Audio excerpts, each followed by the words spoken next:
Eccoci a Sosticao, la processione sta per arrivare. Oh, cosa sono quelle cose fantastiche colorate che sono a terra e appesando?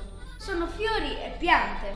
Gli abitanti di ogni quartiere di Moghero collaborano per addobbare al meglio la propria strada.